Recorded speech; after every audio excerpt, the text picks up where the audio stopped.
All right, everybody, I'm back again. I took a little bit of a break. Got to keep the mind fresh, But we're back with One Piece chapter 1132, titled The Adventure in Elbaph.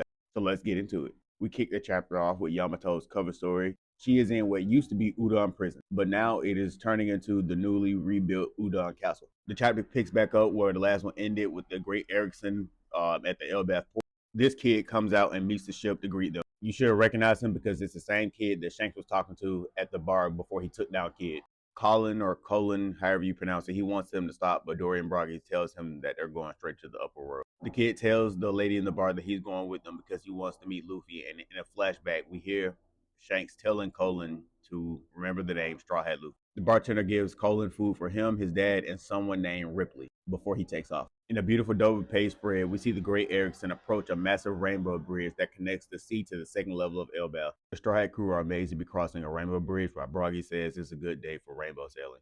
Gerd and Goldberg find Luffy as he jumps down from a tree leaving the underworld. Gerd loves smaller humans and thinks Luffy is cute. Luffy remembers Loki told him not to tell anyone they met or about the deal that they made. And we all know Luffy's a great liar, so when Goldberg sees that he's having a hard time explaining where he's been and what happened, he just assumes that it was the terrors of the underworld. We cut over to Nami's group where we see that they've taken down Road again using a hunter's trap with a log. Road is getting done dirty this arc. That is crazy, and it just started. Goldberg and Gerd and Luffy also catch up to Nami's group. When Road sees them, he thinks he has backup, but they end up clobbering him with their weapons because he's a weirdo. W, Gerd, and Goldberg. Now reunited, Luffy's group goes to the second level of Elbaph, and when they get there, Luffy, Usopp, and Chopper all run off into the village. As Jinbei's group on the Great Erickson reaches the village, Dorian Broggy explained that Elbaph is cut into 3 different parts. Level 1 being the underworld where Loki is. Level 2 where they're now is called the Sun World and it has a lot of different villages. And level 3 is called the Heaven World. We get another double page spread of the second world of Elbaph. It's beautiful. Luffy and Usopp get so happy they cry tears of joy, and we get a flashback to them on Little Garden saying that they want to go to Elbaph. At the same time, all the reactions are going on. We get text boxes from the Bragman book talking about Little Garden. Luffy meets back up with Harudin and Frankie's group, where Luffy finds out that they rode a rainbow bridge and he immediately wants to go back.